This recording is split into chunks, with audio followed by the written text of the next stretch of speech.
اچھا ذرا آگے آ جائیے. ذات کا کتا ہے لیکن ولیوں کے سنگ جڑ گیا. اللہ نے اس کتے کا ذکر قرآن میں کیا بلکہ اس کے بیٹھنے کے سٹائل کو بیان کیا. وَكَلْبُهُمْ بَاسِطٌ ذِرَاعَيْهِ بِالْوَسِيدِ. ان کا کتا غار کے دھانے پہ اپنے بازوؤں کو پھیلا کے بیٹھا ہے. غار کی دہلیز پر بیٹھنے والے کتے کی حیت جلوس کو، اس کے بیٹھنے کے سٹائل کو قرآن نے بیان کیا. مالک اس میں ہمارے لیے کیا ہدایت ہے؟ ایک کتے کے بیٹھنے کے سٹائل کو تو بیان کر رہا ہے، اس کی حیت جلوس کو بیان کر رہا ہے، انداز نشست کو بیان کر رہا ہے. تو قرآن تو سراپا ہدایت ہے، تو اس میں ہمارے لیے کیا ہدایت ہے؟ کہا یہی تو بتانا چاہتا ہوں کہ ذات کا کتا بھی ہو، سنگ نیکوں کے جڑ جائے تو وہ قابل ذکر ہو جاتا ہے، اور اگر تم میرے ولیوں سے جڑ جاؤ گے پھر تمہارا مرتبہ کیا ہوگا؟ یہاں تو کتے جڑ جائیں تو قابل ذکر ہوتے ہیں. اچھا ذات کی چیونٹی ہے لیکن راہ تکتی حضرت سلیمان پیغمبر کا، تو اس چیونٹی کی گفتگو اللہ نے قرآن میں بیان کر دی اور اس کے نام کی صورت اتار دی. النمل، سورہ نمل اس چیونٹی کے نام پہ صورت ہے جو حضرت سلیمان علیہ السلام کی راہیں تک رہی تھی اور اپنی ہم جولیوں سے کہہ رہی تھی جلدی جلدی اپنے بلوں میں داخل ہو جاؤ، اللہ کے نبی کا لشکر بے خبری میں کہیں تمہیں کچل نہ ڈالے. اور حضرت سلیمان نے اس چیونٹی کی بات کو سنا. فَتَبَسَّمَ ضَاحِكًا مِّن قَوْلِهَا، اور مسکرا بھی پڑے. تو چیونٹی بھی ہو، گھوڑے بھی ہوں، کتے بھی ہوں، لیکن جب اچھے لوگوں کے سنگ جڑ جائیں، نسبت بلند ہو جائے تو وہ قابل ذکر ہو جاتے ہیں. تو ہیں گھوڑے لیکن میرا رب رب ہو کے قرآن میں ان گھوڑوں کی اداؤں کی قسمیں کر رہا ہے. وَالْعَادِيَاتِ ضَبْحًا فَالْمُورِيَاتِ قَدْحًا فَالْمُغِيرَاتِ صُبْحًا فَأَثَرْنَ بِهِ نَقْعًا وَوَسَطْنَ بِهِ جَمْعًا. قسم ان گھوڑوں کی جو تیز دوڑیں تو سینوں سے آواز نکلے، پتھریلی زمین میں جائیں تو پاؤں سے شرارے نکلیں، گرد و غبار اڑائیں، دشمن کے لشکروں کو طاقت و تاراج کر کے ان کے جتھوں میں گھس جائیں. ان دلیر اور بہادر گھوڑوں کی میرا رب رب ہو کے قسم کر رہا ہے. یہاں قسم کی بات چلی تو اللہ نے محبوب کے گھوڑوں کی قسم کی، گھوڑوں کی اداؤں کو پسند کیا. محبوب کے غلاموں کے گھوڑے، ان کے پاؤں سے لگی ہوئی کھریوں سے ٹکرانے والے پتھروں سے نکلنے والے شرارے، رب کے وہ بھی محبوب. اللہ اکبر. تو پھر قسم کی بات چلی تو کبھی گھوڑوں کی قسمیں کی، کبھی محبوب کی راہ گزر کی قسم کی. لا اقسم بہذا البلد، مجھے قسم ہے اس شہر کی. تو شہر مکہ کی قسم کیوں کی؟ وہاں کعبۃ اللہ ہے، مقام ابراہیم ہے، چاہے زمزم ہے، صفا و مروہ ہے، مزدلفہ ہے، منا ہے، عرفات ہے، قدم قدم انوار کی برستی برکھا ہے، مطاف ہے، حتیم ہے، مستجاب ہے، مستجار ہے، ملتزم ہے، باب کعبہ ہے، سقف بیت اللہ ہے. قدم قدم پہ انوار برس رہے ہیں. شاید میرے رب نے قسم اس لیے کی ہو، شاید قسم اس لیے کی ہو، لیکن میرا رب کہتا ہے لا اقسم بہذا البلد، مجھے قسم ہے شہر کی، یعنی شہر مکہ کی. کیوں؟ یہاں کعبۃ اللہ ہے، یہاں مقام ابراہیم ہے، یہاں مزدلفہ ہے، منا ہے، عرفات ہے. کیوں قسم؟ وانت حل بہذا البلد، محبوب اس شہر کی گلیوں نے تیرے قدم چومے.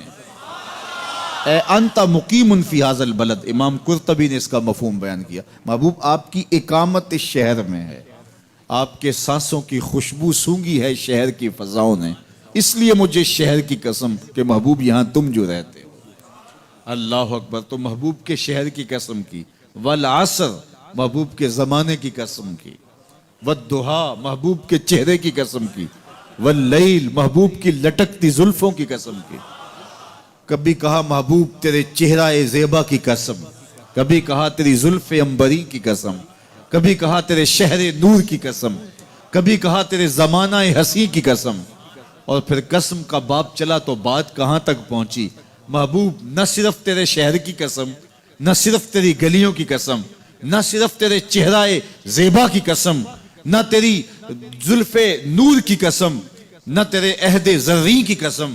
محبوب تیری قسم تو ہے ہی، تیرے غلاموں کے گھوڑوں کے پاؤں سے لگی ہوئی کھریوں کے ٹکرانے سے جو شرارے اڑتے ہیں، میں خدا ہو کے ان شراروں کو بھی پسند کرتا ہوں اور ان گھوڑوں کی بھی قسمیں کرتا ہوں۔ یہ قرآن ہے نا، والعادیات ضبحا، قسم ہے محبوب تیرے غلاموں کے گھوڑوں کی۔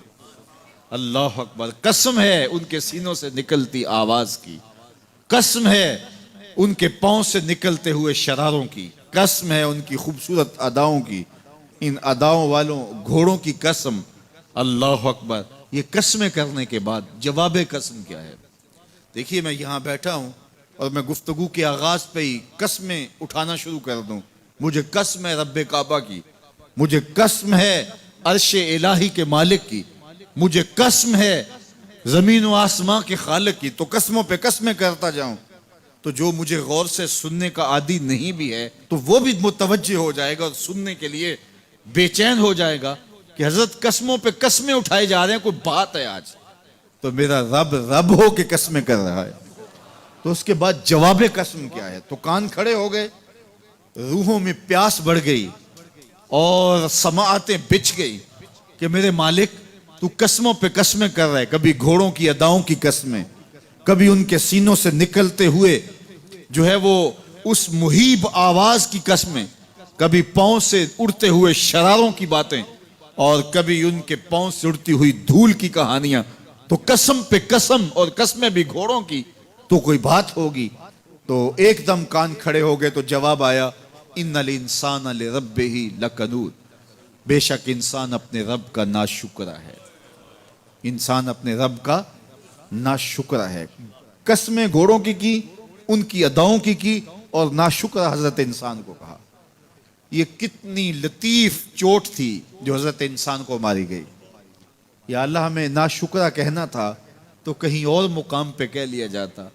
گھوڑوں کی تو قسمیں کرے اور ہمیں ناشکرا کہے، گھوڑوں کی قسمیں ہو رہی ہوں اور انسان کو ناشکرا کہا جائے، انسان کو ناشکرا کہنا تھا تو کسی اور موقع پہ کہہ لیا جاتا۔ کہا یہی تو سمجھانا چاہتا ہوں کہ چم میٹھا نہیں ہوتا، کم میٹھا ہوتا ہے۔ تو ذات کے گھوڑے بھی ہوں لیکن کام کریں تو مجھے وہ بھی اچھے لگتے ہیں، اور تم انسان بنے ہو، نقوش بڑے اچھے ہیں، قدے رانا رکھتے ہو، جھیل جیسی آنکھیں ہیں، اور تم چلتے ہو تو قیامت چلتی ہے، لیکن مجھے تم اچھے نہیں لگتے اگر تم ناشکرے ہو۔ یہ ہیں ذات کے گھوڑے لیکن میرے محمد عربی کے غلاموں کے غلام ہیں، مجھے اچھے لگتے۔ تو وہ چم نہیں دیکھتا، وہ کم دیکھتا ہے۔ تو ذات کے گھوڑے بھی ہوں لیکن نسبت ہو میرے حضور سے، نسبت میرے رسول سے ہو تو رب کو وہ اچھے لگتے ہیں۔ تو کہا والعادیات ضبحا فالموریات قدحا فالمغیرات صبحا فأثرن به نقعا فوسطن به جمعا ان الانسان لربہ لکنود، بے شک انسان اپنے رب کا ناشکرا ہے۔ اللہ اکبر۔ پھر فرمایا وَإِنَّهُ عَلَىٰ ذَلِكَ لَشَهِيدٌ، اس پر کسی دلیل کی ضرورت نہیں ہے کہ یہ ناشکرا ہے، یہ خود اس کا گواہ ہے۔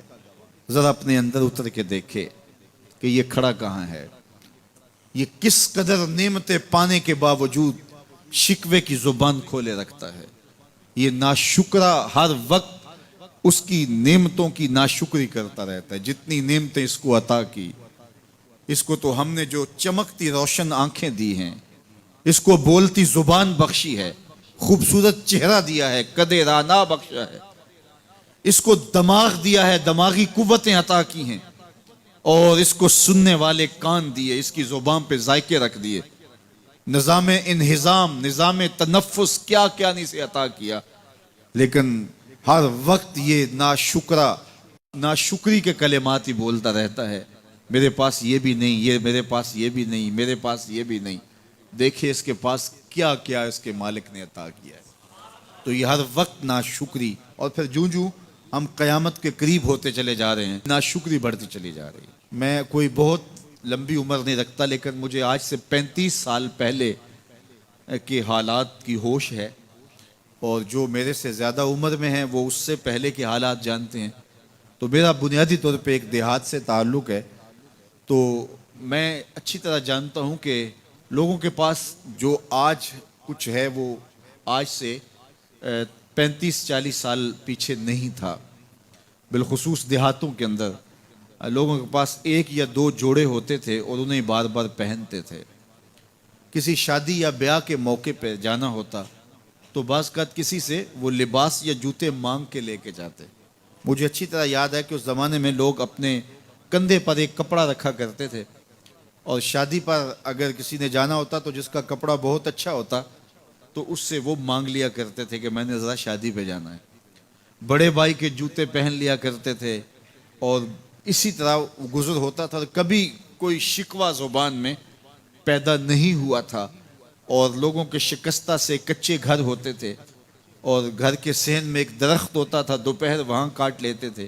اکثر لوگ دوپہر کا کھانا تیار نہیں کرتے ہوتے تھے، دودھ پی کر کے ہی گزارا کر لیتے تھے. صبح کو ناشتہ اور شام کو کھانا ہوتا تھا، لیکن اس کے باوجود اللہ کا شکر کیا کرتے تھے. یہ پچھلے دن میں گزرا تو دیکھا کہ بچے کھیل رہے ہیں اور غبارے پھوڑ رہے ہیں، اور جب غبارہ پھٹتا ہے نا تو بچے خوش ہوتے ہیں، کہہ لگاتے ہیں. پھر دوسرا غبارہ ہے، وہ اس سے کھیلنے لگ جاتے ہیں، اور پھر جب وہ پھٹتا تو پھر خوش ہوتے ہیں. تو میں ذرا رک گیا اور اس منظر کو دیکھنے لگا، اور پھر میں نے کہا کہ غبارہ پھٹتا ہے تو یہ بچے خوش ہوتے ہیں، لیکن جب ہمارا زمانہ ہوتا تھا، جب ہم بچے تھے تو غبارہ پھٹتا تھا، ہم رونے لگ جاتے تھے، چونکہ کھیل ہی ختم ہو جاتا تھا. ایک ہی غبارہ ہوتا تھا 5-6 بچوں کے پاس، اور غبارہ پھٹ گیا تو کھیل ختم، تو سارے رونے لگ جاتے تھے. اور اب یہ غبارے پہ غبارہ پھوڑ رہے ہیں اور خوش ہو رہے ہیں، تو کہاں سے کہاں ہم آ پہنچے. لیکن اس زمانے میں اگر کسی سے پوچھا جاتا، لوگ پیدل سفر کرتے اور لباس بھی پورے نہ ہوتے، تو جب کسی سے پوچھا جاتا کیا حال ہے تو وہ لمبا ہاتھ کر کہتا ہے اللہ کا شکر ہے. اس کی باڈی لینگویج بتاتی تھی کہ وہ اس کا رواں رواں اللہ کا شکر ادا کر رہا ہے. تو اس کا لہجہ بتاتا تھا، اس کا انداز بتاتا تھا کہ وہ اللہ کا شکر کس گہرائی قلب سے کر رہا ہے. تو وہ کہتے ہیں اللہ کا شکر ہے. اور آج جب کہ اتنی نعمتیں لوگوں کو میسر ہیں، اتنا کچھ نصیب ہے، عالی نصب گھروں میں رہتے ہیں، لمبی لمبی گاڑیاں ہیں، سہولتیں ہیں، آسودگیاں ہیں، آسائشیں ہیں، مالی آسودگی ہے، رہائشی آسودگی ہے، کھانے پینے کے وافر سامان ہیں، ٹیبل پہ اتنے کھانے لگے ہوئے ہوتے ہیں کہ باری نہیں آتی کھانے کی. اور اس قدر لباس ہے کہ موسم گزر جاتا ہے اور بعض لباس بدلنے کی باری نہیں آتی. لیکن اس کے باوجود کسی سے پوچھے جناب کیا حال ہے، آسودہ حال شخص سے بھی پوچھیں تو وہ بھی بڑے آہستگی سے کہتا ہے بس چل ہی رہا ہے. تو وہ زمانہ تھا کہ جب لوگوں کے پاس کچھ تھا نہیں تو لمبا ہاتھ کر کے کہتے، تشکر کا لہجہ کتنا دل آویز تھا، اللہ کا شکر ہے. اور آج کہتے بس گزر ہو ہی رہی ہے، بس چل ہی رہا ہے. تو ناشکری بڑھتی چلی جا رہی، اتنا کچھ ہونے کے باوجود جو ہے وہ ان کا بھی چل ہی رہا ہے. تو کہا ان الانسان لربہ لکنود، بے شک انسان اپنے رب کا ناشکر ہے. اتنی نعمتیں کھانے کے باوجود، اتنی دولتیں سمیٹنے کے باوجود، اتنی عزتیں پانے کے باوجود، اتنی آسائشیں حاصل کر چکنے کے باوجود، دولت کے اتنے انبار رکھنے کے باوجود، اس کی زبان بولتے ہوئے کتنے بخل سے کام لیتی ہے کہ بس گزر اوقات ہو ہی رہی ہے. او میاں تیرے رب نے تجھے اتنا کچھ دیا، یہ دولتیں، یہ دولتوں کے انبار، یہ آسودگیاں، یہ بہاریں، یہ سب کچھ نہ ہوتا، تجھے زندگی بخش دی تھی، اس کا ہی شکر تیرے اوپر واجب تھا. اللہ اکبر. اللہ نے حضرت انسان کو یہ جو کچھ دیا ہے، کتنی چیزیں ہیں ہمیں پتہ بھی نہیں کہ وہ نعمت ہے، لیکن اللہ نے ہمیں عطا کی ہے. دنیا کا ایک امیر ترین شخص تھا اناسس، تو اس کے یہ آنکھوں کے جو پپوٹے تھے یہ کام کرنا چھوڑ گئے. ہمیں کبھی اس کا احساس بھی نہیں ہوا کہ یہ کوئی نعمت ہے. آٹومیٹک سسٹم میرے رب نے لگایا ہے، ادھر تنکا اڑا ادھر آنکھ بند ہو گئی. لیکن اس کو مسئلہ کیا ہوا کہ یہ پٹھے اس کے ختم ہو گئے اور وہ اپنی مرضی سے آنکھیں نہیں بند کر سکتا تھا. ڈاکٹر سلوشن ٹیپ لگا کے آنکھیں کھول دیتا اور جب اس نے سونا ہوتا تو وہ بند کر دیتا. دنیا کے امیر ترین لوگوں میں سے ایک نام تھا. تو کسی نے اس سے پوچھا کہ تیری زندگی کی سب سے بڑی خواہش؟ اس نے کاش اپنی آنکھیں اپنی مرضی سے کھول سکوں. کہا اس کے لیے تجھے کوئی قیمت لگانی پڑے تو کتنے پیسے لگا سکتا ہے؟ کہا ساری دولت لگ جائے، کاش میں اپنی آنکھیں اپنی مرضی سے کھول سکوں. مجھے یہ بتائیے کہ حضرت انسان کو کیا کچھ نہیں اللہ نے دیا. یہ لعاب ہے نا، لعاب ہم روز تھوکتے ہیں، یہ مقدار سے کچھ کم ہو جائے تو بولنے میں دقت، نظام خراب. یہ جو لعاب ہمارے منہ میں آتا ہے جو ہم تھوک دیتے ہیں، یہ قدرتی گریس ہے جو بولنے میں مدد دیتی ہے، نظام انہضام کو ٹھیک رکھتی ہے، اور اگر یہ لعاب کم ہو جائے مقدار سے تو نظم خراب ہو جائے۔ اللہ اکبر۔ تو ہم نے کبھی سوچا کہ یہ بھی نعمتیں ہیں؟ باقی روشن آنکھیں، چمکتا چہرہ اور زور آور ہاتھ، چوڑی چھاتی، دھڑکتا دل، اور کہتے ہیں اس دماغ کا اگر کمپیوٹر تیار کیا جائے تو نیو یارک شہر سے بڑا ایک بکریاں چرانے والے شخص کے دماغ کا کمپیوٹر بنے۔ یہ حضرت انسان کو اللہ نے اتنا کچھ دیا ہے، اور پھر اس کو نعمتیں دی، عزتیں دی، جائیدادیں، زمینیں، لمبی لمبی گاڑیاں، عالی نسب پلازے، کتنا کچھ دیا، پھر خوبصورت اولادیں دی، کیا تسکین قلب کے لیے رکھا اس نے۔ تو اس کے باوجود بھی یہ کہہ رہا ہے بس چل رہا ہے، گزر اوقات ہو رہی ہے۔ ان الانسان لربہ لکنود، انسان اپنے رب کا کتنا ناشکر ہے، اس نے کیا کچھ اسے عطا کیا، کیا کچھ عطا کیا، لیکن یہ شکر کا کلمہ بھی نہیں بولتا، بخل سے کام لیتا ہے، تو کہا یہ ناشکر ہے، اور اس پر کوئی خارج سے دلیل لانے کی ضرورت بھی نہیں ہے۔ وَإِنَّهُ عَلَىٰ ذَلِكَ لَشَهِيدٌ، اور یہ خود اس پہ گواہ ہے۔ ذرا اپنے اندر اتر کے دیکھے تو یہ کتنا بخل کرتا ہے شکر ادا کرنے میں، اسے خود سمجھ آ جائے گی۔ وَإِنَّهُ لِحُبِّ الْخَيْرِ لَشَدِيدٌ، اور اس کی ایک خصلت یہ ہے کہ یہ دولت کی محبت میں بڑا سخت ہے۔ دولت کی محبت یہ بہت زیادہ اپنے سینے میں پال چکا ہے، اور یہ دولت اس کی محبوبہ بن گئی ہے۔ دولت تو اس کی ضرورت ہونی چاہیے تھی، لیکن اس نے اس کو اپنی محبوبہ بنا لیا۔ وَإِنَّهُ لِحُبِّ الْخَيْرِ لَشَدِيدٌ، اس کو محبت زر شدت سے ہو گئی ہے، سویر سے شام تک اس کا وظیفہ ہی یہی ہے، اس کی زندگی کے اندر منصوبے یہ چلتے ہیں۔ اللہ نے اتنا نوازا ہوا ہے، اس کی ساری زندگی آسودگی سے گزر سکتی ہے جتنا اس کے پاس موجود ہے، لیکن اس کے باوجود ہر وقت اس کے دماغ کے فیتے پہ یہی چلتا ہے، اور یہی کہانی چلتی ہے، یہ زیادہ کیسے ہو، یہ زیادہ کیسے ہو، یہ زیادہ کیسے ہو۔ اس اضطراب نے اس کو بے چین کر دیا ہے، اور خواہش زر نے، حوث زر نے اس کا چین چھین لیا ہے، اور اتنی محبت جاگزی ہوگی اس کے دل میں کہ اللہ کی محبت کے لیے اس کے دل میں جگہ ہی نہیں بچی۔ وَإِنَّهُ لِحُبِّ الْخَيْرِ لَشَدِيدٌ۔ اللہ اکبر۔ اب پہلے گھوڑوں کی اداؤں کی قسمیں کی، پھر اس کے بعد حضرت انسان کی یہ جو بڑی خامیاں تھی، جو خامیاں جڑ ہیں اس کی باقی خامیوں کی، ان کو بیان کیا۔ ایک تو ناشکرہ ہے، جو ملا ہے اس پہ یہ شکر ادا نہیں کرتا، حالانکہ اگر وہ شکر ادا کرے، رب کا وعدہ ہے کہ اگر تم شکر ادا کرو گے میں اور زیادہ دوں گا۔ ایک تو یہ شکر نہیں کرتا، اور دوسرا یہ ہے کہ دولت کی محبت اس کے رگو ریشہ میں رچ بس گئی ہے۔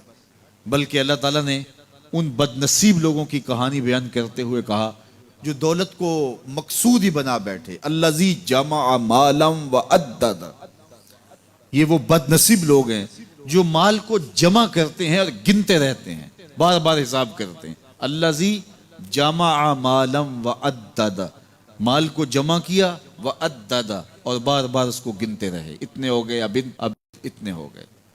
اللہ کلا لینبذن فی الحطام، پہلے شرف میں الذی جمع مالا وعدد یحسب ان مالہ اخلد، یہ گمان کرتے ہیں کہ ہمارا مال ہمیں لافانی کر دے گا، مال کی کثرت سے ہم محفوظ ہو جائیں گے اور ہمارا کچھ نہیں بگڑے گا، دولت اتنی ہوگی تو ہم ہر طرح سے حفاظتوں کے ساتھ میں آ جائیں گے، ہمارا مال ہمیں لافانی کر دے گا۔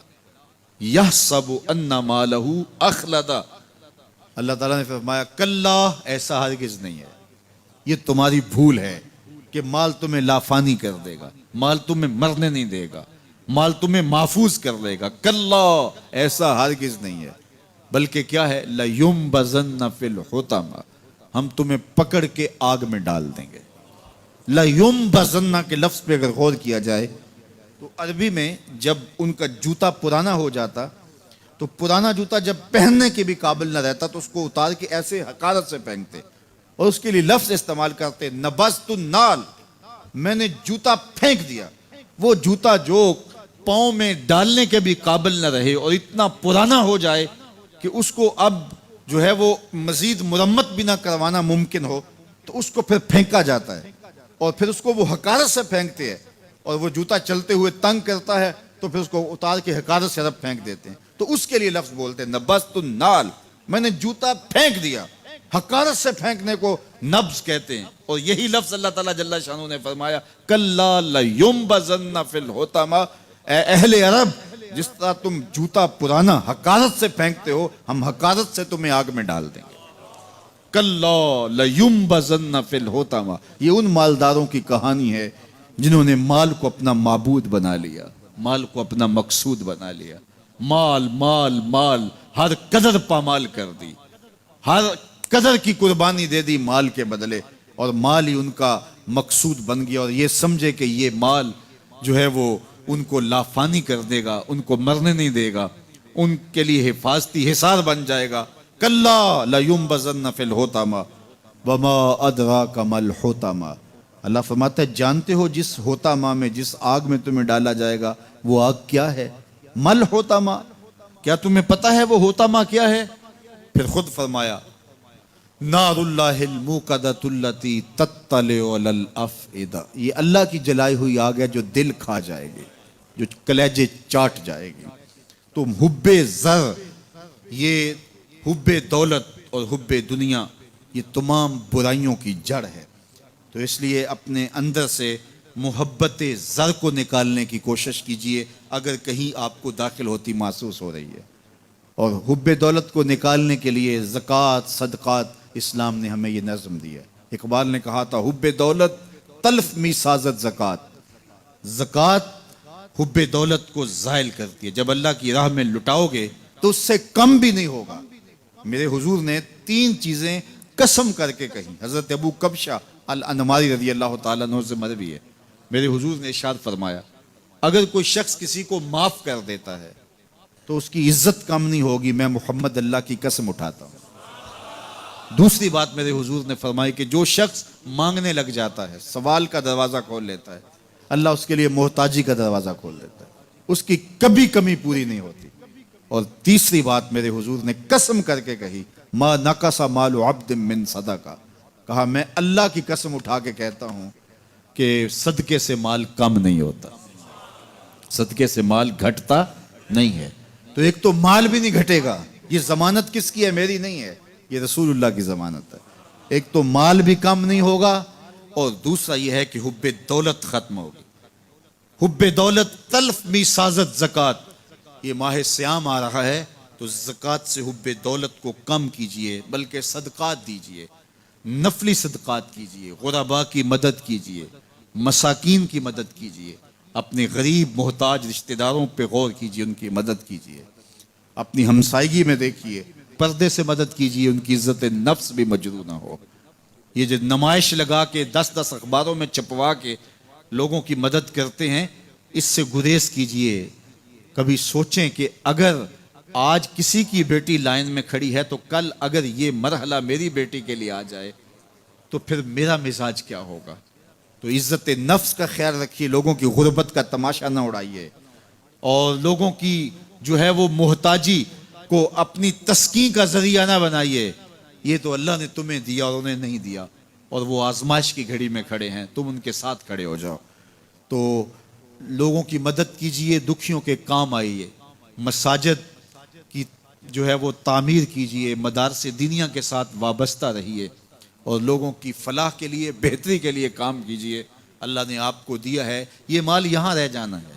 میرے حضور نے فرمایا ابن آدم کہتا ہے میرا مال میرا مال، اس کا مال وہ ہے جو اس نے کھایا یا پہنا اور پرانا کر دیا یا آگے بھیج دیا، باقی اس کا نہیں ہے، وہ وارثوں کا ہے۔ مرتے ہی ورثہ بن جائے گا، مرتے ہی ترکہ بن جائے گا، کفن بھی میلا نہیں ہونے دیں گے کہ بعض اولادیں تو بانٹ لیتی ہیں۔ اللہ اکبر، وہ گھر جو ان کے لیے بنایا تھا، ایک رات بھی تجھے اس گھر میں رکھنے کے لیے تیار نہیں ہوں گے۔ آج تیرا نام چھن گیا، آج کوئی یہ نہیں کہتا کہ پیچھے اس امام کے اور حاضر اس چودھری صاحب کے، حاضر اس میت کے، آج تو ڈیڈ باڈی بن گیا، آج تو میت بن گیا۔ آج خان صاحب، ملک صاحب، چودھری صاحب، پیر صاحب، مفتی صاحب، تیرے سارے ٹائٹل چھین لیے گئے۔ آج پیچھے اس امام کے اور دعا واسطے حاضر اس میت کے، آج تو میت بن گیا۔ آج تیرا لباس بھی پھاڑ کے اتارا ہے، آج تیرے انگوٹھے باندھ دیے گئے ہیں، ناک میں روئی ٹھونس دی گئی ہے، آج تو غسال کے رحم و کرم پہ ہیں، وہ تجھے ادھر الٹ دے یا ادھر پلٹ دے، اب تیرے پاس کوئی اختیار ہی باقی نہیں رہا۔ میاں صاحب بولے جاندی واری ڈرونا بنےوں تے ہاتھ نہ لاندے ڈرتے۔ آج اولاد بھی دور ہے، پوتے اور پوتیاں بھی ڈرتی ہیں، جاندی واری ڈرونا بنےوں تے ہاتھ نہ لاندے ڈر دے، جنہ لئی تو پاپ کمائے اج کتھے نہیں تیرے کر دے۔ آج سارے چلے گئے، تو آج اپنے ہاتھ سے اپنی زندگی کو سنوارنے کے عمل کی طرف بڑھیں اور راہ خدا میں خرچ کریں، دکھیوں، مجبوروں اور لاچاروں کے کام آئیں۔ اللہ آپ کی مدد کرے گا اور حب دنیا کم ہوگی۔ اللہ تعالیٰ جل شانہ نے سورہ عادیات میں پہلی 5 آیات میں قسمیں کی، پھر 3 آیات میں جو ہے وہ حضرت انسان کی وہ کمیاں، کوتاہیاں جن کی بنیاد پر باقی گناہ سرزد ہوتے ہیں ان کو بیان کیا، اور اس کے بعد پھر علاج بھی قرآن نے بتایا، اور کس قدر اس کو چوٹ لگائی۔ افلا یعلم اذا بعثر ما فی القبور وحصل ما فی الصدور ان ربهم بهم یومئذ لخبیر۔ افلا یعلم اذا بعثر ما فی القبور، اے اکڑ کے چلنے والے، اے ناشکر انسان، اے دولت کے پجاری، وہ وقت یاد کر جب تو قبر سے اٹھایا جائے گا۔ اس وقت کفن بھی چھین لیا جائے گا۔ اب سب کو چھین لیا گیا، دولت، بینک بیلنس، تیری جائیدادیں، پلازے، گاڑیاں، گھر، کوٹھیاں، بنگلے، سب کچھ یہیں رہ گیا، صرف ایک چادر کفن کے لے کے جا رہا ہے۔ لیکن جب قبر سے اٹھایا جائے گا یہ کفن کی چادر بھی رہ جائے گی، برہنہ اٹھایا جائے گا۔ اللہ اکبر، نہ پاؤں میں جوتے، نہ سر پہ پگڑی، نہ بدن پہ کپڑا، برہنہ اٹھایا جائے گا۔ سیدہ عائشہ رضی اللہ تعالیٰ عنہ نے سنا تو کانپنے لگی، عرض کی حضور قبر سے برہنہ اٹھائے جائیں گے تو ایک دوسرے سے حیا نہیں آئے گی؟ فرمایا عائشہ معاملہ اس سے بھی آگے ہے، کسی کو ہوش ہوگی تو حیا آئے گی، ہوش اڑے ہوئے ہوں گے، خوف قیامت طاری ہوگا، قبروں سے یوں لوگ اٹھائے جائیں گے۔ افلا یعلم اذا بعثر ما فی القبور، اب بوسرا کا جو مفہوم ہے، جو ترجمہ اور معنی ہے وہ تو رہے، بوسرا کا جو صوتی آہنگ ہے، جب بولتے ہوئے ایک جھٹکا لگتا ہے تو قبروں سے اٹھتے ہوئے لوگوں کی کیفیت معلوم کرنے کے لیے بوسرا کا صوتی آہنگ ہی کافی ہے۔ افلا یعلم اذا بعثر ما فی القبور وحصل ما فی الصدور، حصلہ کے اوپر جو تشدید ہے، یہ معنی کو کتنی خوبصورتی کے ساتھ ایک مجسم پیکر میں سامنے لا رہی ہے۔ اللہ فرماتا پھر وہ وقت آئے گا جو سینے میں ہوگا وہ تشت ازبام ہو جائے گا۔ آج آپ مجھے نیک سمجھتے ہیں، میں آپ کو اچھا سمجھتا ہوں، لیکن میرے سینے کے اندر کیا چل رہا ہے یہ آپ کو نہیں پتا۔ یہ میں تقریر چہک چہک کے کر رہا ہوں، اس کے پیچھے کیا ہے؟ میں آپ کے دل اپنی جانب موڑنا چاہتا ہوں، آپ کی جیبیں خالی کرنا چاہتا ہوں، یا میں آپ کے سامنے پاک اور ستھرا اور بڑا جو ہے وہ نیکوکار بننا چاہتا ہوں، یا میرا مقصد رضائے الہی ہے؟ یہ مجھے پتہ ہے، آپ کو نہیں پتہ۔ آپ کہاں ہیں، کہاں کھڑے ہیں، میں آپ کو اچھا سمجھتا ہوں، لیکن آپ کو پتہ ہے کہ ہم کہاں کھڑے ہیں۔ لیکن قیامت کے دن یہ ساری چیزیں سامنے آ جائیں گی۔ وَحُصِّلَ مَا فِي الصُّدُورِ، اور سورہ الطارق میں فرمایا یوم تبل السرائر فما لہو من قوت ولا ناصر، اس دن سارے راز کھول دیے جائیں گے اور کوئی طاقت نہیں ہوگی جو ان رازوں کو کھلنے سے روک سکے گا۔ آج طاقتور کی بات نہیں کھلتی اور کمزور کی بات اچھال دی جاتی ہے، لیکن وہ وقت آنے والا ہے یوم تبل السرائر فما لہو من قوت ولا ناصر، نہ زور کے بل پہ، نہ زر کے بل پہ، نہ کسی اور بل پہ کسی کام کو روکا جا سکے گا، ہر شے تشت ازبام ہو جائے گی۔ وہ کتنا سخت دن ہوگا، اے داور حشر میرا نامہ اعمال نہ پوچھ، اس میں کئی پردہ نشینوں کے بھی نام آتے ہیں، تو وہ کتنا سخت دن ہوگا۔ وَحُصِّلَ مَا فِي الصُّدُورِ إِنَّ رَبَّهُمْ بِهِمْ يَوْمَئِذٍ لَخَبِيرٌ، بے شک ان کا رب اس دن ان سے خوب باخبر ہوگا۔ وہ آج بھی باخبر ہے، لیکن آج کئیوں کو یقین نہیں کہ وہ باخبر ہے، لیکن اس دن سب کو یقین ہو جائے گا کہ میرا رب اس سے باخبر ہے۔ جب پرانی تصویریں چلنا شروع ہو جائیں گی، جب ساری ویڈیو سامنے آ جائے گی، زندگی میں جو جو کیا، تنہائی میں اعلانیہ خفیہ جہاں جہاں جو کیا داد عیش دی، سب کچھ تشت ازبام ہوگا، سب کچھ جو ہے وہ سکرین پہ چل رہا ہوگا، کوئی چیز بھی تشت ازبام ہونے سے نہیں رہ جائے گی۔ تو پھر بندہ کہے گا اوہو یہ تو سب میرے مالک کو پتا تھا، لوگوں کی نظروں سے چھپ سکا، رب کی نگاہوں سے تو نہیں چھپ سکا، اس کی نگاہوں سے کون چھپ سکتا ہے؟ یہ یقین آج اپنی روحوں میں اتار لو، اچھی طرح سے جذب کر لو۔ گناہوں سے بچنے کا اکثیر نسخہ ہے یہ یقین کہ میرا رب مجھے دیکھ رہا ہے۔ یہ یقین جب روح میں جم جائے، خیالوں میں اتر جائے، اعتقاد کا پختہ حصہ بن جائے، پھر بند کوٹھڑی میں بھی جرم نہیں ہو سکتا کہ میرا مالک تو مجھے دیکھ رہا ہے۔ آپ دیکھتے نہیں کہ جب ساتوں دروازے بند کر کے بت کے اوپر موٹا کپڑا ڈال کے زلیخا بولی ہے تلک یوسف اب تو آ جاؤ نا، اب تو کوئی نہیں دیکھ رہا، قال معاذ اللہ، تو جناب یوسف نے کہا میں اللہ کی پناہ میں آتا ہوں۔ اللہ اکبر، تو دروازے بند کر کے لوگوں کی نظروں سے چھپ گئی ہے، اور بے نور آنکھیں رکھنے والے اس پتھر کے بت سے بھی حیا کرتی ہے اور اس پہ بھی پردہ ڈال لیا ہے۔ جب تو اس جھوٹے خدا سے حیا کرتی ہے، میں سچے خدا سے حیا کیوں نہ کروں جو ساتویں کوٹھڑی میں بھی دیکھتا ہے۔ اتنی روشنیاں برسی کہ گناہ کا تصور بھی محال ہو جاتا ہے۔ تو یہ یقین کہ میرا اللہ مجھے دیکھ رہا ہے، یہ انسان کی زندگی میں نظم پیدا کرتا ہے۔ آنے والا موسم ماہ سیام رمضان المبارک، یہ ہماری زندگی کے اندر یہ نور داخل کرتا ہے کہ میرا اللہ دیکھ رہا ہے۔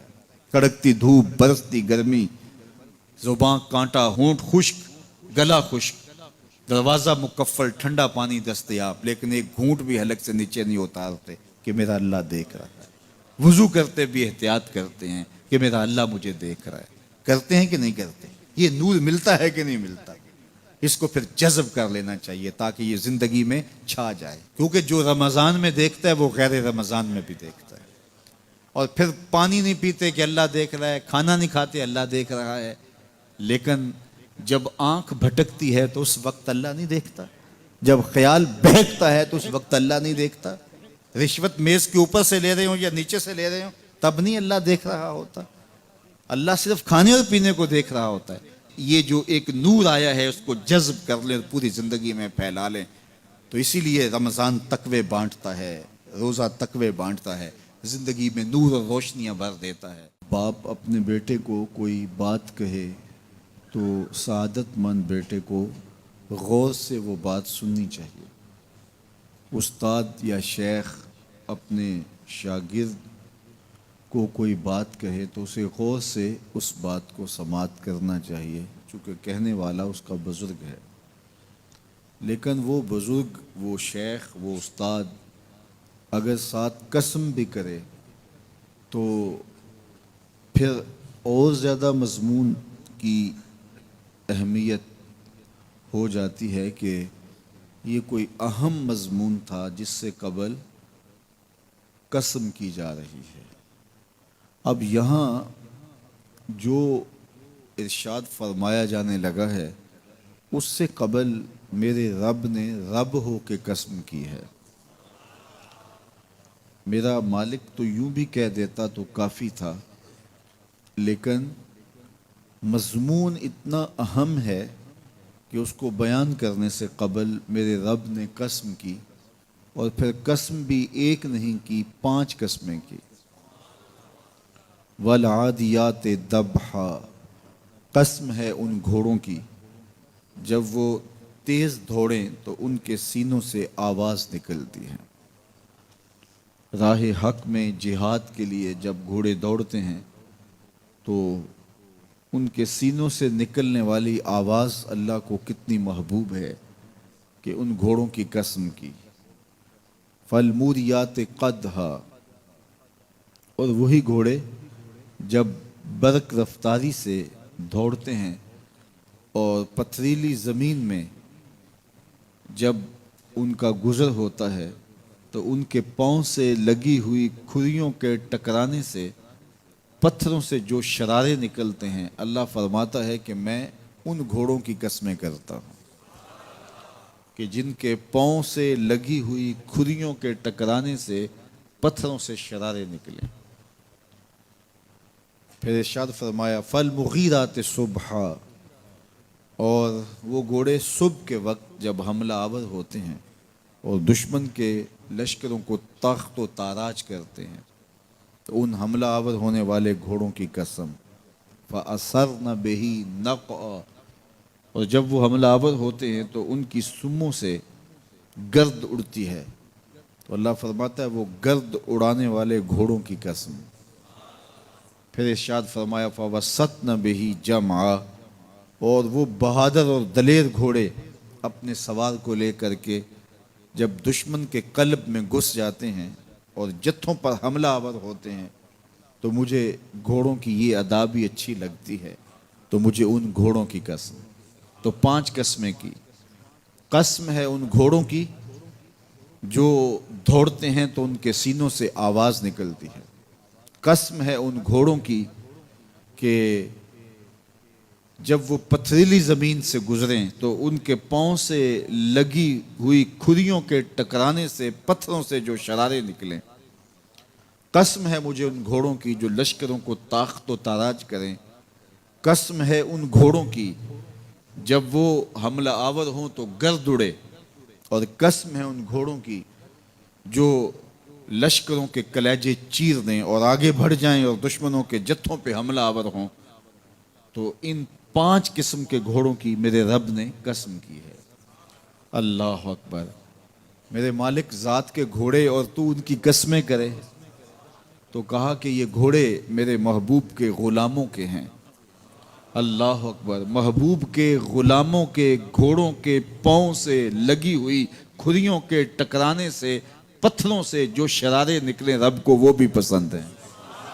ذرا غور تو کیجئے، تو ذات کے گھوڑے بھی ہوں لیکن نسبت محبوب سے ہو تو وہ گھوڑے بھی اچھے لگتے ہیں۔ اچھا ذرا آگے آ جائیے، ذات کا کتا ہے لیکن ولیوں کے سنگ جڑ گیا۔ اللہ نے اس کتے کا ذکر قرآن میں کیا بلکہ اس کے بیٹھنے کے سٹائل کو بیان کیا۔ وَكَلْبُهُمْ بَاسِطٌ ذِرَاعَيْهِ بِالْوَسِيدِ، ان کا کتا غار کے دھانے پہ اپنے بازوؤں کو پھیلا کے بیٹھا ہے۔ غار کی دہلیز پر بیٹھنے والے کتے کی حیت جلوس کو، اس کے بیٹھنے کے سٹائل کو قرآن نے بیان کیا۔ مالک اس میں ہمارے لیے کیا ہدایت ہے؟ ایک کتے کے بیٹھنے کے سٹائل کو تو بیان کر رہا ہے، اس کی حیت جلوس کو بیان کر رہا ہے، انداز نشست کو بیان کر رہا ہے، تو قرآن تو سراپا ہدایت ہے، تو اس میں ہمارے لیے کیا ہدایت ہے؟ کہا یہی تو بتانا چاہتا ہوں کہ ذات کا کتا بھی ہو، سنگ نیکوں کے جڑ جائے تو وہ قابل ذکر ہو جاتا ہے، اور اگر تم میرے ولیوں سے جڑ جاؤ گے پھر تمہارا مرتبہ کیا ہوگا؟ یہاں تو کتے جڑ جائیں تو قابل ذکر ہوتے ہیں۔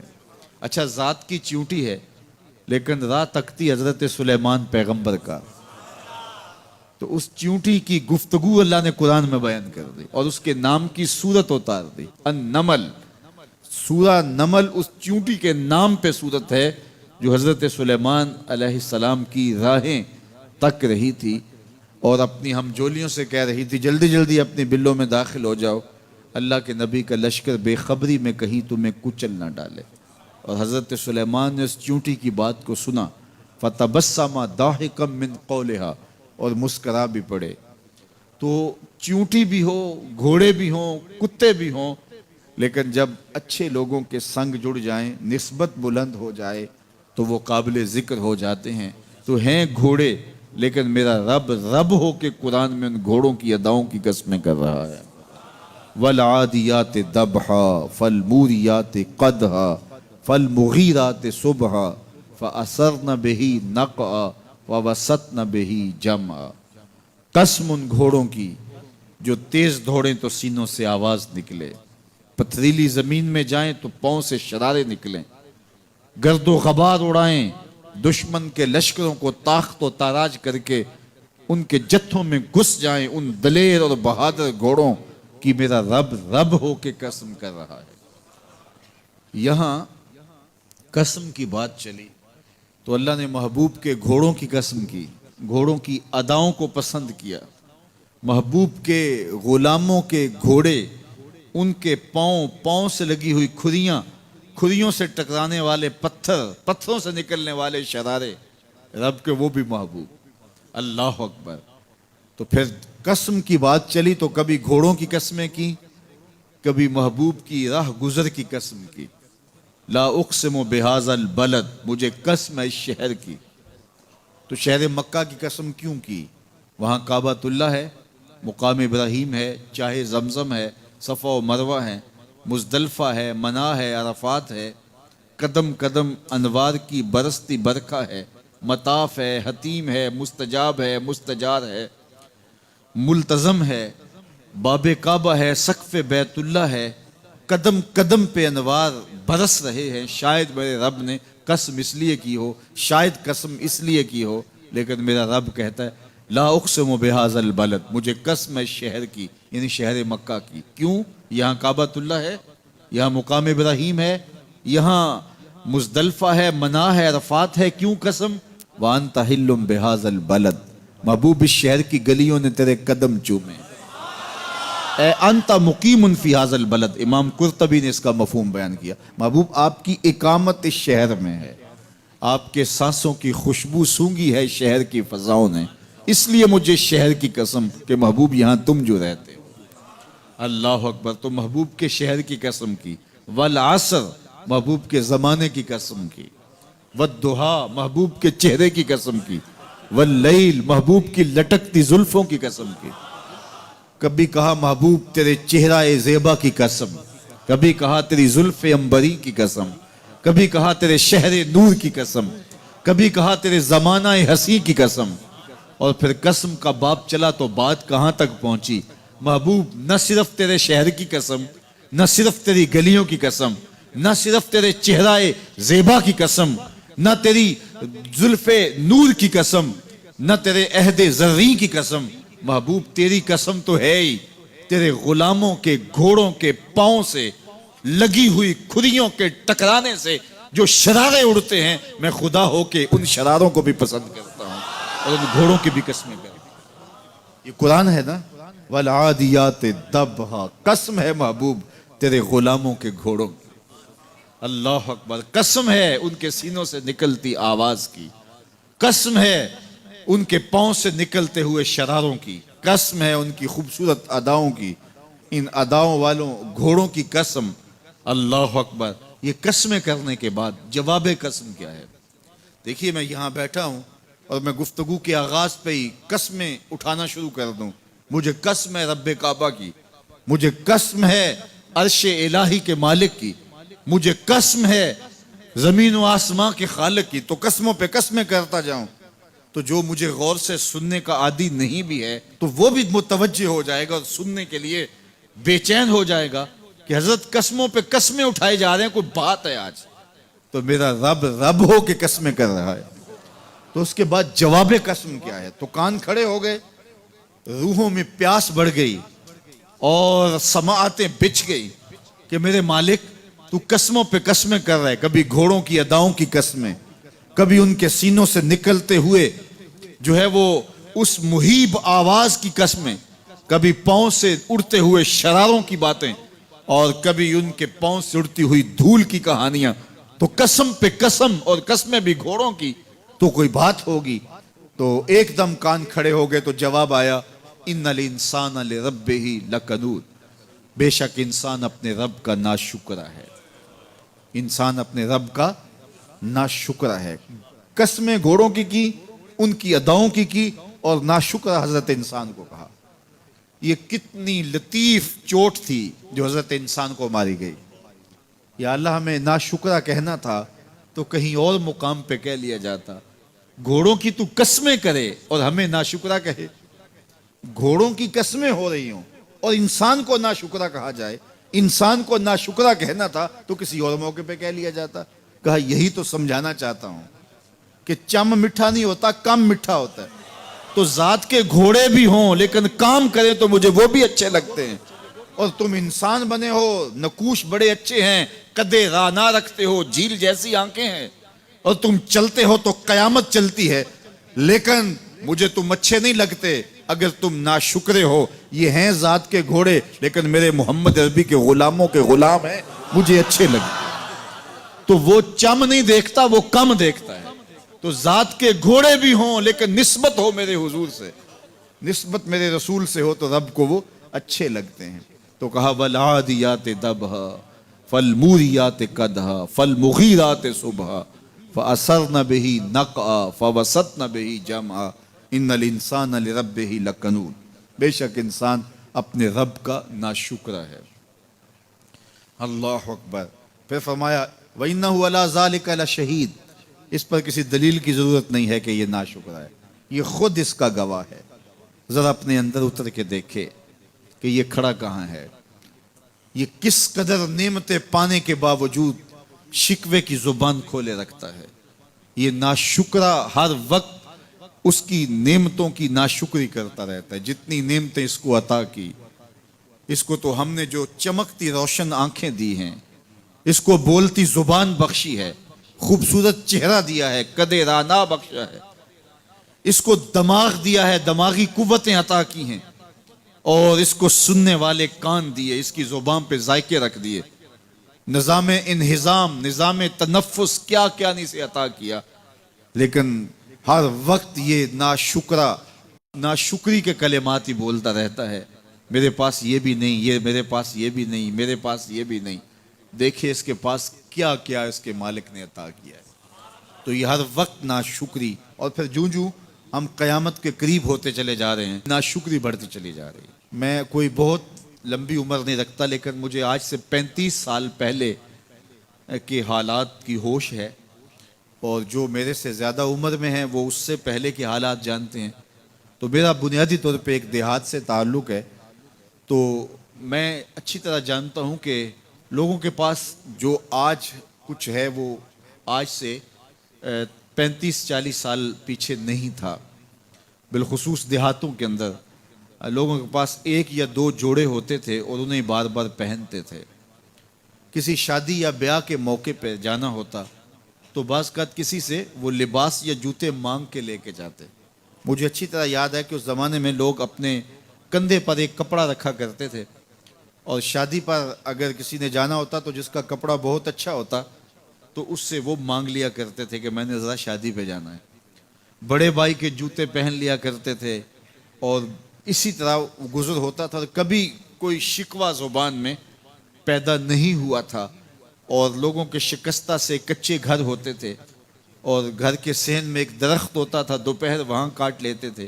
اکثر لوگ دوپہر کا کھانا تیار نہیں کرتے ہوتے تھے، دودھ پی کر کے ہی گزارا کر لیتے تھے۔ صبح کو ناشتہ اور شام کو کھانا ہوتا تھا، لیکن اس کے باوجود اللہ کا شکر کیا کرتے تھے۔ یہ پچھلے دن میں گزرا تو دیکھا کہ بچے کھیل رہے ہیں اور غبارے پھوڑ رہے ہیں، اور جب غبارہ پھٹتا ہے نا تو بچے خوش ہوتے ہیں، کہے لگاتے ہیں۔ پھر دوسرا غبارہ ہے، وہ اس سے کھیلنے لگ جاتے ہیں، اور پھر جب وہ پھٹتا تو پھر خوش ہوتے ہیں۔ تو میں ذرا رک گیا اور اس منظر کو دیکھنے لگا، اور پھر میں نے کہا کہ غبارہ پھٹتا ہے تو یہ بچے خوش ہوتے ہیں، لیکن جب ہمارا زمانہ ہوتا تھا، جب ہم بچے تھے تو غبارہ پھٹتا تھا، ہم رونے لگ جاتے تھے، چونکہ کھیل ہی ختم ہو جاتا تھا۔ ایک ہی غبارہ ہوتا تھا 5-6 بچوں کے پاس، اور غبارہ پھٹ گیا تو کھیل ختم، تو سارے رونے لگ جاتے تھے۔ اور اب یہ غبارے پہ غبارہ پھوڑ رہے ہیں اور خوش ہو رہے ہیں، تو کہاں سے کہاں ہم آ پہنچے۔ لیکن اس زمانے میں اگر کسی سے پوچھا جاتا، لوگ پیدل سفر کرتے اور لباس بھی پورے نہ ہوتے، تو جب کسی سے پوچھا جاتا کیا حال ہے تو وہ لمبا ہاتھ کر کہتا ہے اللہ کا شکر ہے۔ اس کی باڈی لینگویج بتاتی تھی کہ وہ اس کا رواں رواں اللہ کا شکر ادا کر رہا ہے۔